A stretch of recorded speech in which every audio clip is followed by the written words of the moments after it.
senost жизни. Какая же ценность жизни? В чем ценность жизни заключается?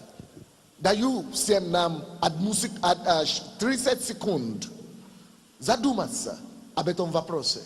Задумайтесь, пожалуйста, и ответьте себе на вопрос, в чем же ценность твоей жизни? В чем вообще глобально является ценностью жизни?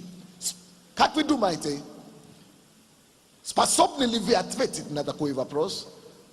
Знаете ли вы вообще ответ на этот вопрос? Я хочу, чтобы каждый сейчас ответил на этот вопрос для себя.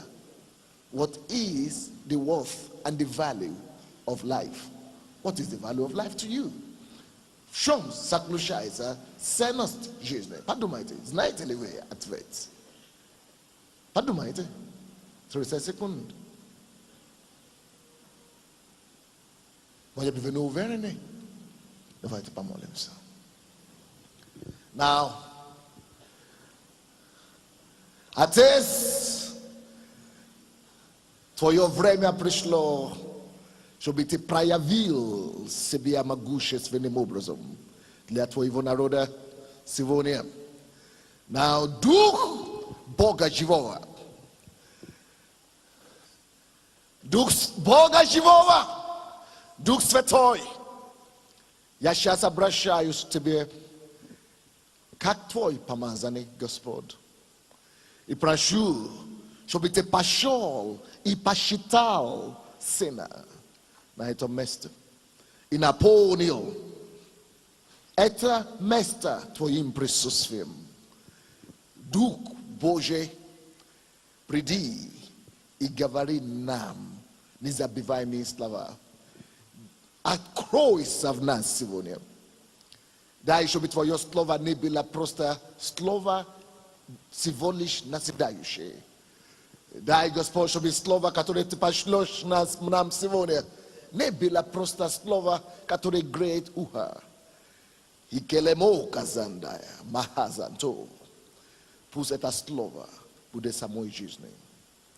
Прошу, чтобы ни один человек, слышащий это слово, не остался бездейственным и не остался бесплотным. Яви себя через слово и дай нам, Боже, воцарствовать с тобой на этой земле, так, чтобы ты мог гордиться нами.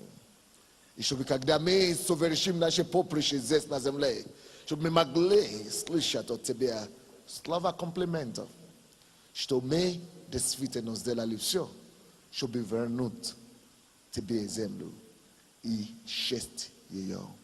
Спасибо тебе, Боже, что ты это сделаешь сегодня. Просим во имя Иисуса Христа. И весь народ Божий скажет. Евангелие от Луки, 12 глава. У кого рак груди, Господь исцеляет вас сейчас. Будьте исцелены.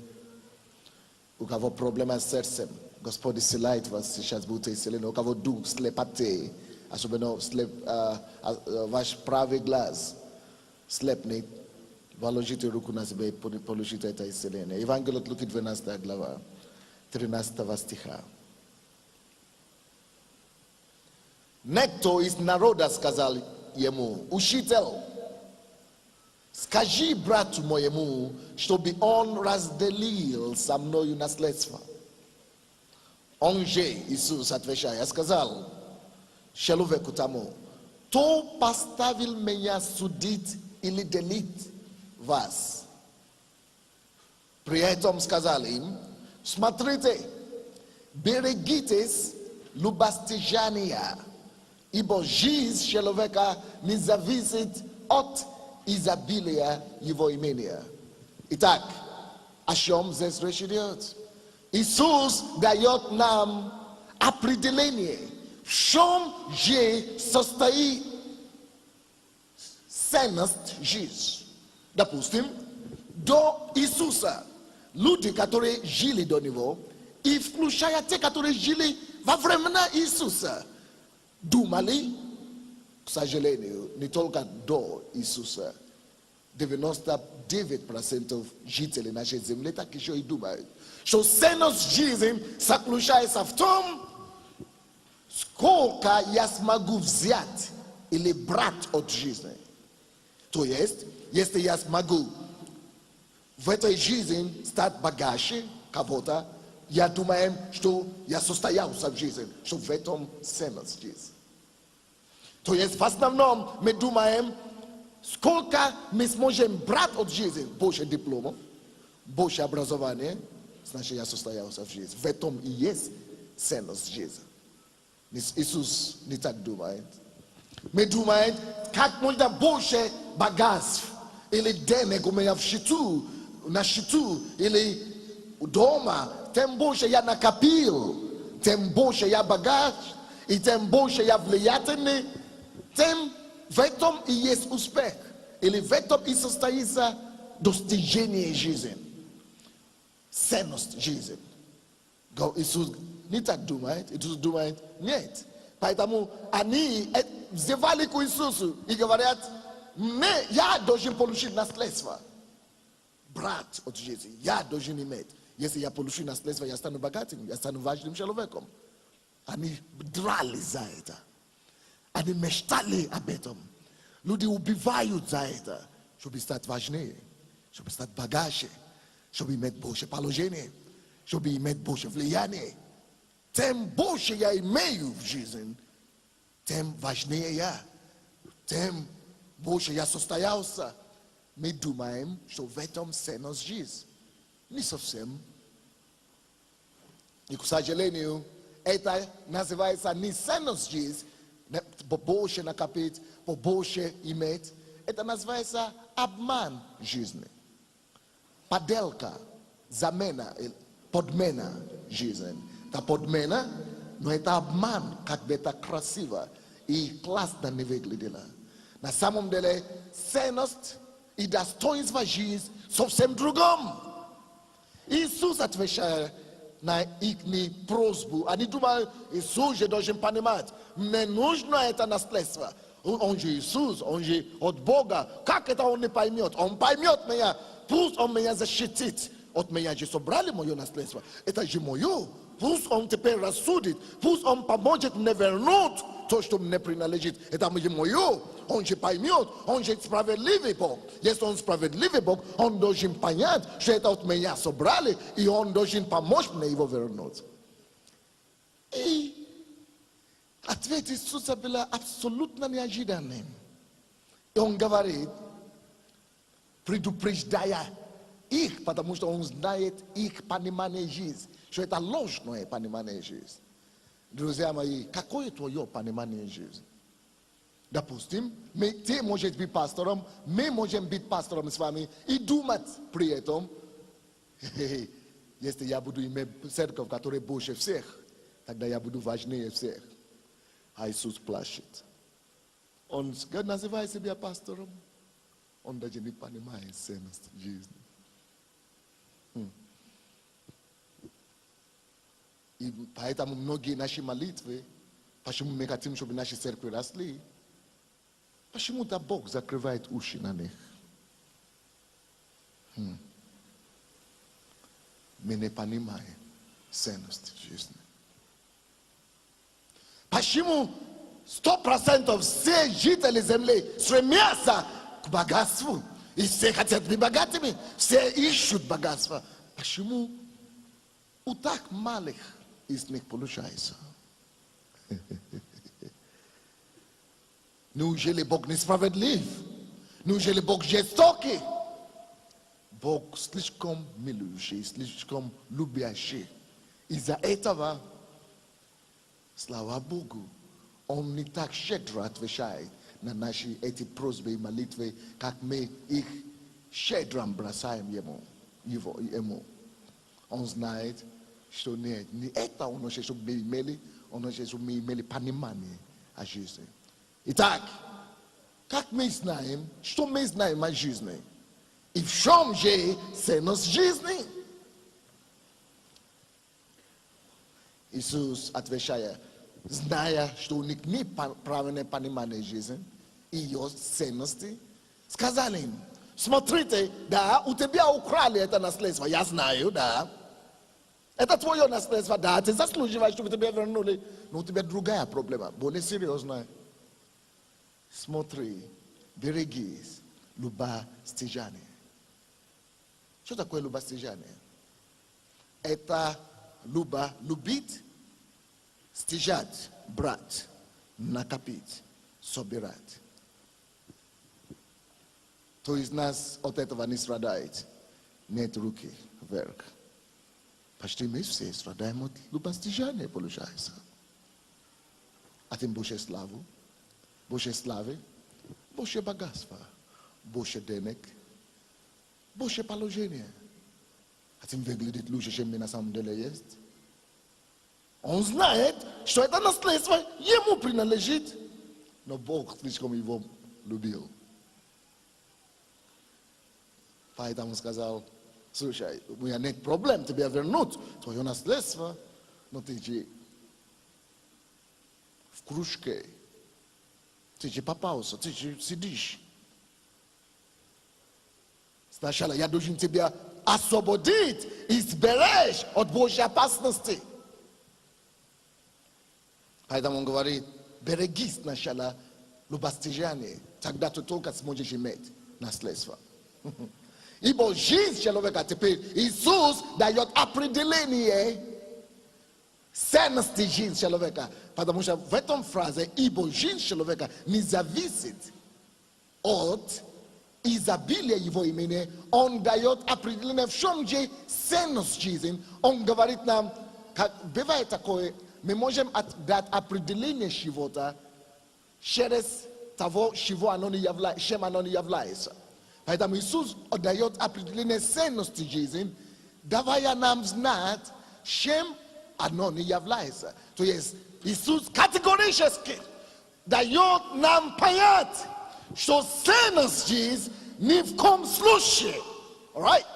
Ценность жизни ни в коем случае не зависит, не заключается в том изобилие, сколько у тебя накоплены славы, популярности, денег, вещей, авторитета. Okay. Поймите, вы понимаете меня или нет? Он говорит, жизнь человека, ценность его жизни вовсе не в этом есть. Now, Иисус, как тебе понять? Ты разрушаешь все фундаменты, на котором мы стоим. Зачем тогда жить? В том-то и проблема. Мы думаем, что нужно жить, и стоит жить только чтобы накопить. Или иметь изобилие чего-то. В том-то и проблема. Мы не понимаем Бога. Мы не понимаем, чего же Он дает жизнь. И как Он понимает ценность этой жизни. Не так хотелось бы знать. Я бы хотел так, чтобы то, что я учил сегодня, чтобы Бог мог подтвердить этой награды. Не небу, что до Sunday ты это получил. Не только потому, что у тебя любостяжание. Не потому, что ты имеешь или стремишься к изобилию чего-то, а ты это получил. Потому что я увидел твое сердце. Потому что ты правильно знаешь жизнь. Потому что у тебя правильные ценности в жизни. Поэтому я направил эту награду к тебе. Как хотелось бы, чтобы так оно было. Причем, чтобы эта оценка была дана им. Порой нас очень мало волнует, что он думает. Мы больше заботимся о том, что думает. Но если понять и думать о том, как он думает, или будет думать обо мне, то в 11 лет пора нам взрослеть. В 11 лет пора нам понять сердце его и начинать жить по сердцебиению Отца. Итак, ценность жизни не в моих наградах. Поэтому я для себя принял решение. Никогда не общаться с человеком, потому что мы с ним как бы одного ранга. Te pastor baixou circuit, ya pastor baixou circuit, na jamais vous de mes de druger. Ya spring a rechen de last way. Ya budu druger. Is pastor am desitu chelovek. Is pastor am sto chelovek. Pastor am dvase chelovek, te chelovek. I milyon ni serko. Net raz nisa. I когда я с кем-то общаюсь, я принял для себя решение, я не пастор Sunday, я всего лишь Sunday. И я не пастор такой огромной структуры и церкви и так далее. Нет, я общаюсь с тобой просто на твоем уровне. Я такой же, как ты. Я образ Бога, ты образ Бога, класс, не равны. Но не потому что то, что я имею плохо, но я понял, в чем же ценность жизни. Ценность моей жизни не в том, что я имею много людей в церкви. Если бы в этом была ценность моей жизни, как только что много людей идут из моей церкви, я перестаю быть Сандеем. Если ценность моей жизни в том, что миллионы долларов проходят через мои руки, как только что они перестанут проходить, тогда я уже не Сандей, я буду какой-то неизвестный дядя. В чем же ценность жизни? В чем мы отождествляем себя? Интересно, в чем с чем ты отождествляешь себя? Твоими достижениями великими или с внутренними качествами? Интересно было бы слушать, какой ответ Бог даст на этот вопрос в отношении тебе. Окей. Я веду вас к тому, действительно, в чем ценность жизни. Я еще не дошел, еще иду. По крайней мере, мы уже выяснили, что Иисус говорит, ценность жизни не в том, сколько. Иначе говоря, иными словами, Бог старается нам сказать, слушай, успокойся. То, что делает тебя ценным, то, что делает тебя ценным, не то, сколько. И не накопленное. Накопление твое. То, что делает тебя ценным, это совсем другое. В чем же оно заключается?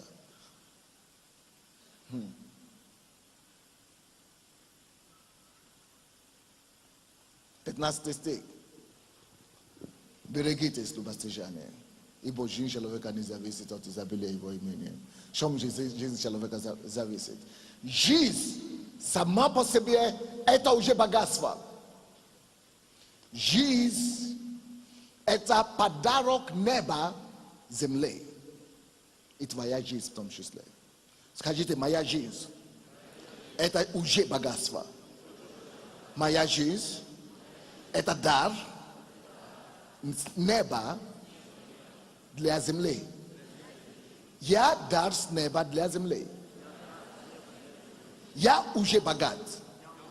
Я уже дар. Я пришел обогатить жизнь. Я пришел обогатить землю. Я богатство для жизни человеческой.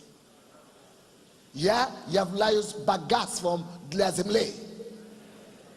Итак, слушайте внимательно, и можете это записать. Важно не сколько у тебя есть денег, положения, сокровищ. Важно не то, или сколько ты имеешь. Иисус хочет нам дать знать, что то, что самое важное, насколько ты можешь использовать того, что у тебя есть. Насколько ты можешь обогатить жизнь с тем, что у тебя есть. С тем, что у тебя есть. Насколько ты уже имеешь много или имеешь немного, насколько ты можешь это иметь то, что у тебя есть, использовать на обогащение мира вокруг себя. Улучшение мира. Ты, как ты есть, послан сюда, чтобы улучшить мир. Вот твоя миссия.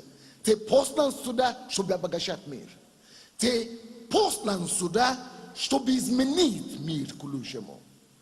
Я думаю, что, наверное, поэтому мне дали эту награду. что посмотрели, думаем, нет. Твоя жизнь обогащает мир.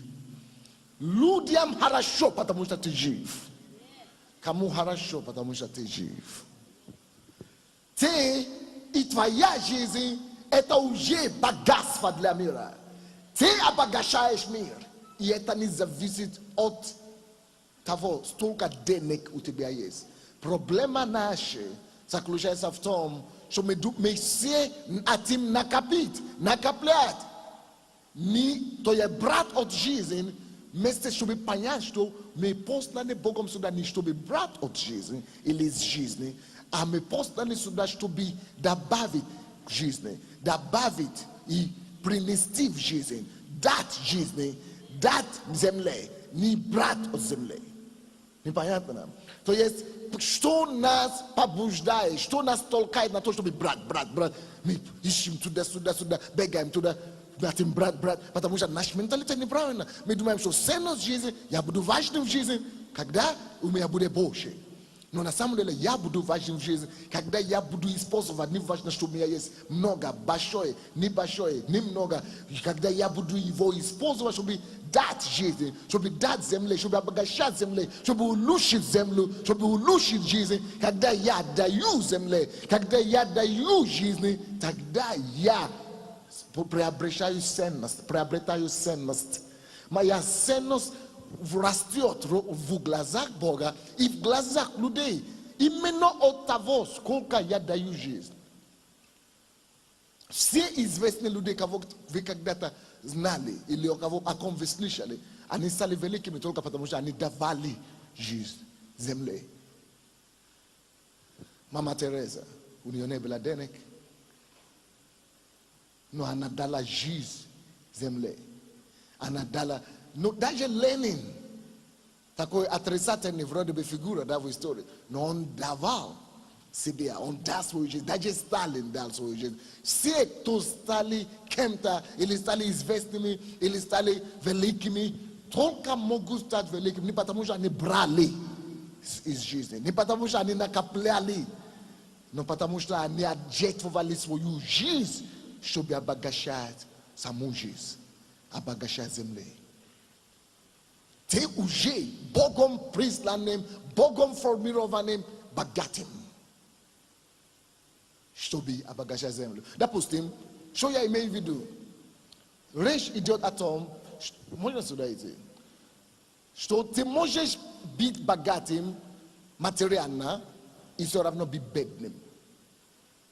Допустим, у него есть, скажем, что у него есть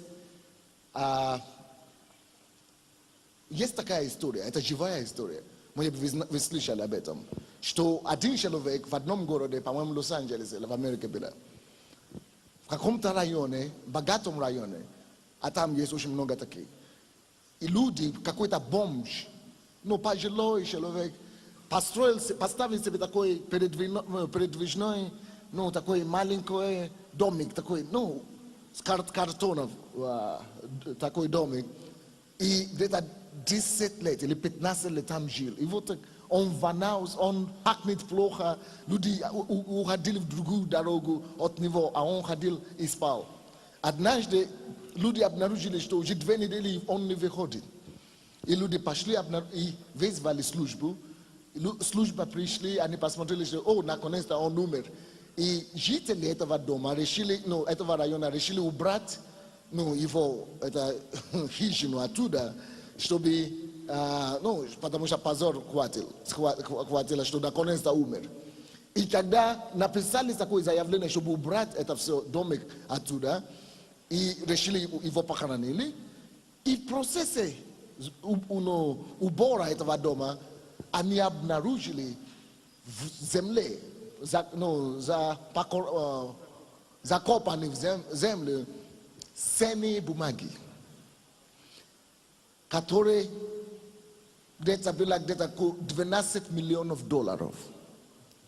А он даже не кушал, он кушал от мусорника. Ты можешь быть богатым и все равно бедным.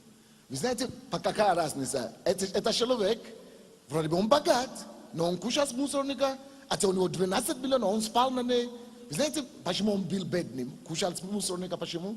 Не потому, что он не богат. Вы не поняли меня? Он богат все равно. У него 12 миллионов, но он жил бедно. Он все равно остался бедным. Не потому, что у него не было денег. У него были деньги, которые позволили бы ему жить в самом лучшем доме, в самой лучшей услуге иметь. Но он остался бедным только по одной простой причине. Он не использовал его богатство, он не давал, он не высвобождал. Вы не поняли меня? Поэтому это богатство не давало ему ценность. Ценность жизни не в том, сколько мы накопляем. Ценность жизни не в том, сколько мы имеем. Ценность жизни дает нам. Ценность приходит в нашу жизнь, когда мы используем. Когда мы то, что мы имеем, отдаем. Когда мы то, что мы имеем, прилагаем. Когда то, что мы имеем, выпускаем с рук. Когда то, что мы имеем, используем. Тогда жизнь становится ценной. Тогда мы приобретаем ценность жизни. Тогда мы становимся уважаемыми. Тогда нас начинают принимать. Тогда нас начинают быть, мы начинаем быть уважаемыми людьми. Его никто не уважал. Он умер нищим. От него переходили дороги. Не потому, что он не богат. Он был богатым. Но жил бедно, не было ценности и не было уважения к нему, потому что он не умел, он слишком жадный, любастичный. Он только накаплял, он только собирал.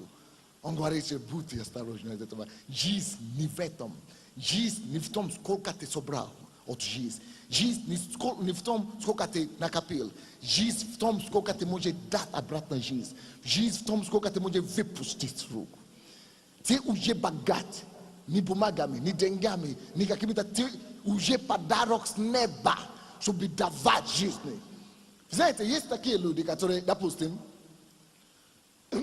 я знаю люди, которые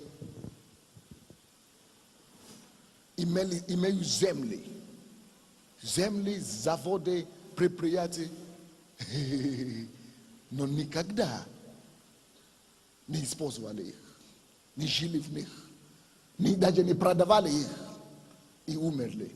Скажите мне, пожалуйста, когда человек умирает, что он берет с собой? Ничего. У тебя земля, заводы, предприятия, и ты не делал человеку ни одно добро. И умер даже костюм, который te похоронен, не может взять с собой. Даже костюм, в котором ты похоронен, не может взять с собой. Ценности. Ценность. Это богатство, оно не стало ценностью. Для мира, оно не стало ценностью. Ты можешь, вот как это человек бомж. Есть много всего есть. И об этом Иисус говорит. Жизнь человека, то есть качество жизни человека, то есть ценности жизни человека, не заключается в том, сколько он будет иметь. Не перепутывайте качество жизни, ценности жизни в том, не в том, сколько ты имеешь, или сколько у тебя есть, а сколько ты можешь использовать, насколько ты можешь использовать, отдавать то, что у тебя, насколько ты используешь то, что у тебя уже есть. Братья и сестры, смотрите сюда на меня. Многие из вас, вы не богатые, вы не миллионеры, вы просто средние люди. И вы думаете, когда я обогащусь, когда я прорвусь, когда у меня получится, когда я состоюсь, вот тогда я смогу ценность привести в этот мир. Иисус говорит, вы не поняли жизнь.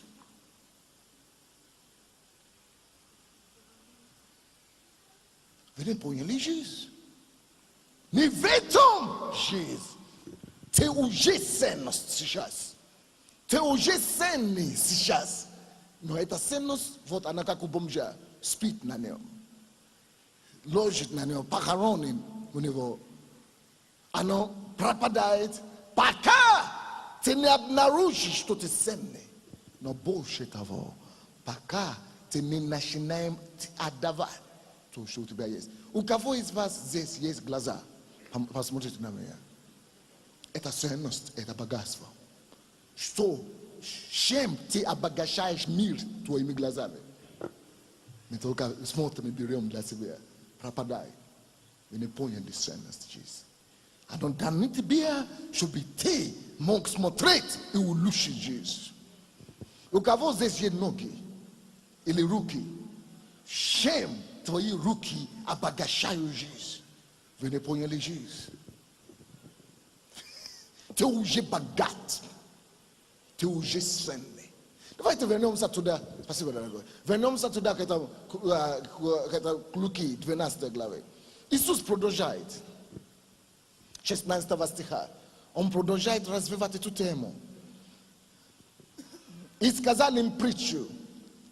Потому что почему я проповедую на эту тему? Люди думают, пастор Sunday, да, он заслуживает, чтобы его наградили. Пастор Sunday, да, его могут. Он большой человек. Ничего подобного. Бог ждет, чтобы тебя вознаградить. Потому что ты такой же ценный и богатый уже. И мир пропадает, потому что ты не прилагаешь им твое богатство.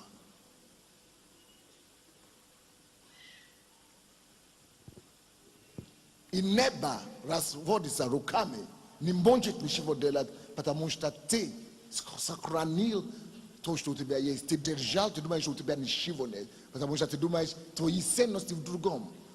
Заблуждение, в обмане, подмене. Ты думаешь, это деньги моя ценность. Ложь! Ты думаешь, это положение моя ценность. Ложь! Ты думаешь, это образование учебное моя ценность. Ложь! Бог тебя создал. Вот это самая главная ценность.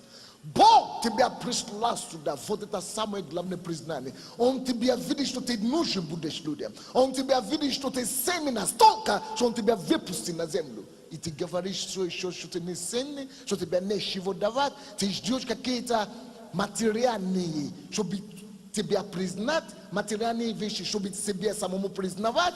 Когда небо, самое главное, Творец неба и земли уже тебя признал и посчитал, что тебя стоит сюда посылать, и что ты есть чем обогащать мир.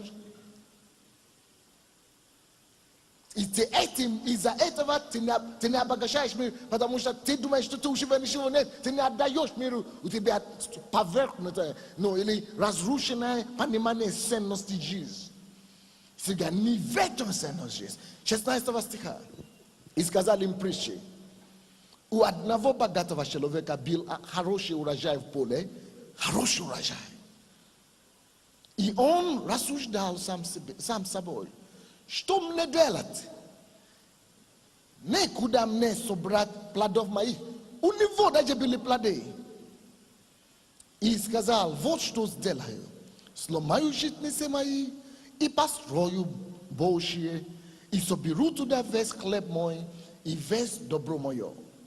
И скажу душе моей, душа, много добра лежит у тебя на многие годы.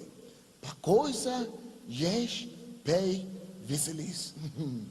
Но Бог сказал ему, безумный, вы ждете, чтобы у вас что-то добавилось было к тому, что у вас уже есть. Бог говорит, безумный. Ты уже богат. Это не притча о богатом каком-то в Израиле или в Палестине. Это притча о тебе. Это притча обо мне. Это притча о тебе сегодня.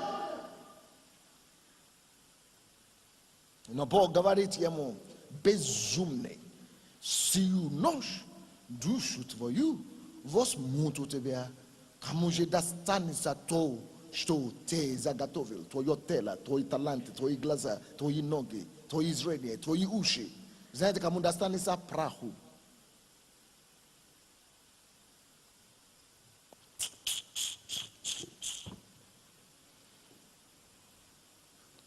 В чем же ценность жизни? Я должен достичь того. Нет, я должен давать то. Я могу дать это. Сам жизнь. Я могу улучшить жизнь. Я могу обогащать жизнь. Я имею чем улучшить жизнь. Так бывает с тем, 21 стих.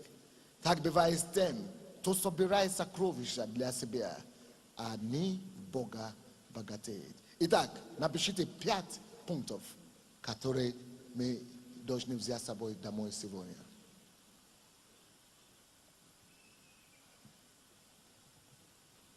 Это вторая притча. Ни о ком-то другом. Это притча о нас с вами. Во-первых, напишите: я богат. Я уже сегодня богат. Мне не надо ждать чего-то завтра. Мне не надо ждать, чтобы...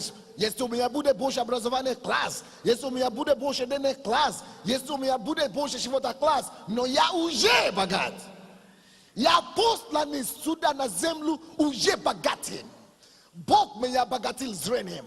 Бог меня обогатил силой, эмоцией, волей. Бог меня обогатил руками. Бог меня обогатил ногами. Бог меня обогатил ушами. Бог меня обогатил потенциальным внутренним характером. Бог меня уже обогатил. Я уже богат. Потому что я уже богат, поэтому я послан сюда на землю. Это он говорит, что богатый человек, 16 стих. И сказал, что у одного богатого человека была роща урожая на земле. Мы уже с вами богаты. В чем твое богатство? Здоровье. Кому ты его предлагаешь? В чем наше богатство? Твое богатство? Твой талант и дары. Кому ты служишь им? В общем ценность. Не сколько мы можем брать от жизни, но сколько мы можем давать жизни.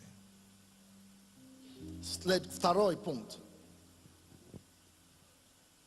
Какой ваш фокус в жизни? В чем заключается ваш жизненный фокус? Знаете ли вы, допустим, мой жизненный фокус может быть: я хочу быть миллионером. Если это мой жизненный фокус, значит я не понял жизнь. У меня нет правильной ценности жизни. Допустим, я лично буду миллионером, это 100%. Но это не мой фокус.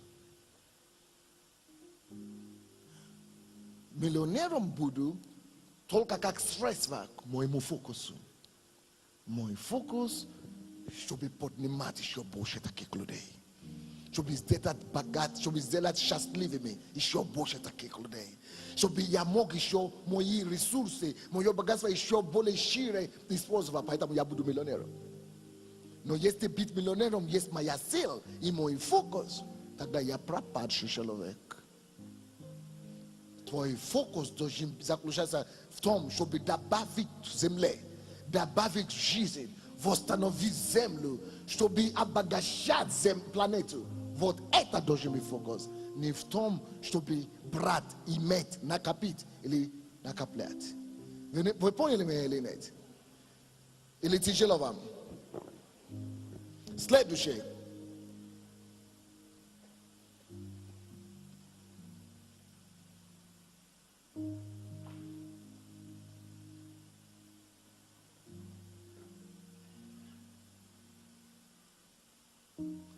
Девятнадцатый стих говорит: и скажу душе моей: душа, много добра лежит у тебя на многие годы. Покойся, ешь, пей, веселись. Напишите: покойся, ешь, пей и веселись. В этом есть цель. И в этом люди сейчас зачастую видят задач их жизненное существование. Вся их жизнь вокруг этого. Веселись, покойся, ешь и пей. Если это есть картина твоей жизни, ты пропадший. Прошу прощения за такое слово грубое. Ты пропал.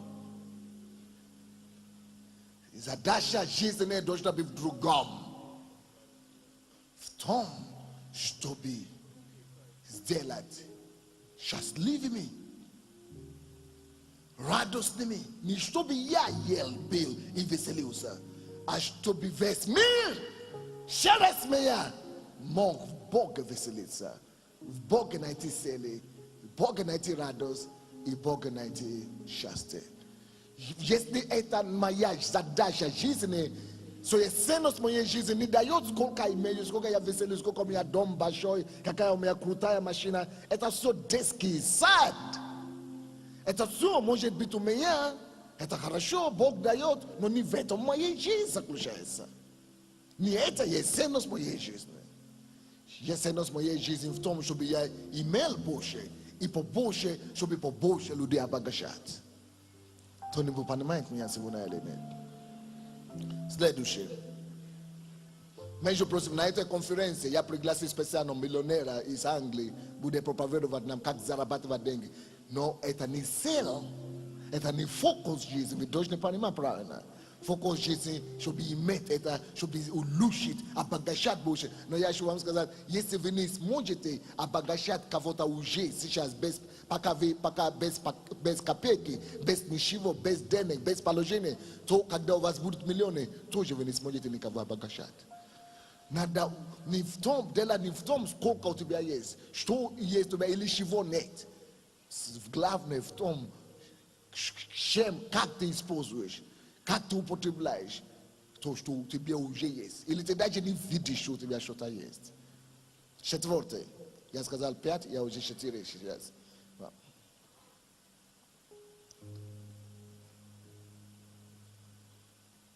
Você não está esse casal, vote estou delaio.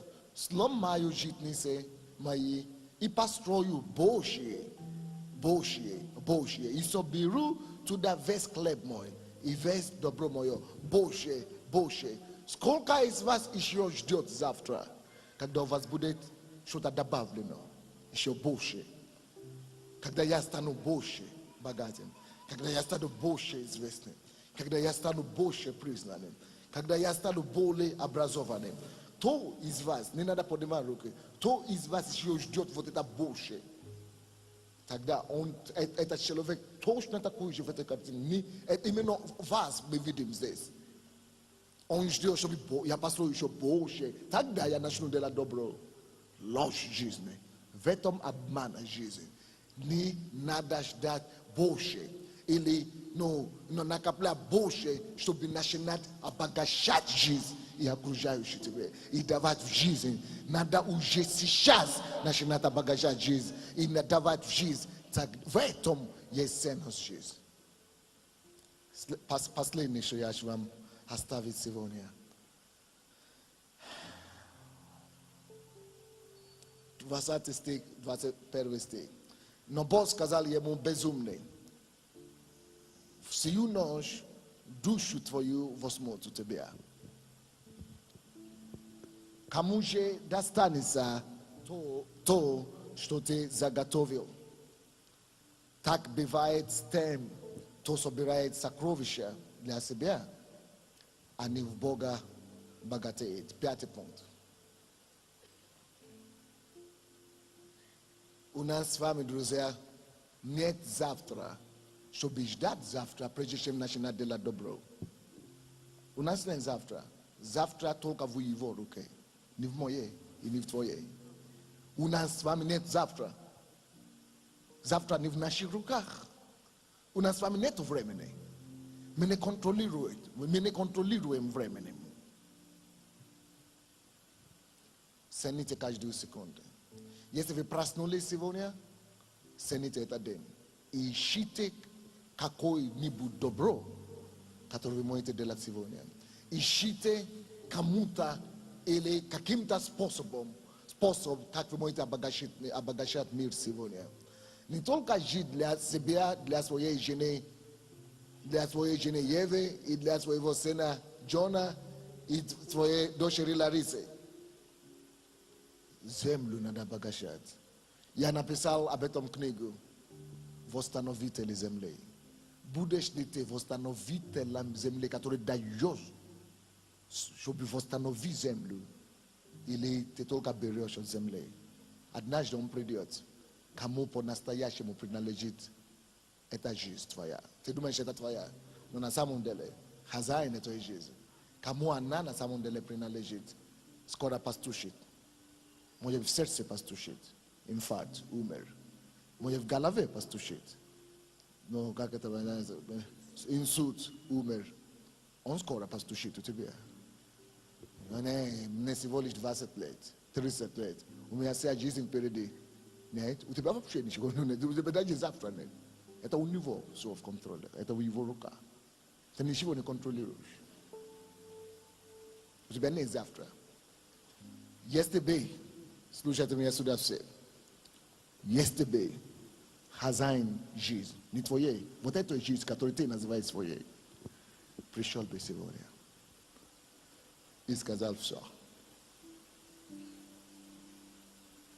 Твое сердце бы остановилось. Прямо сейчас. Или когда ты придешь домой. Мой вопрос. Ты покинешь эту жизнь и это тело с сожалением или с благодарением. Большинство из вас с сожалением, потому что вы ждете завтра. Любостяжение. Это подмена. Это обман жизни. Ценность жизни, что ты имеешь только сегодня. И ты уже богат достаточно, чтобы обогатить мир.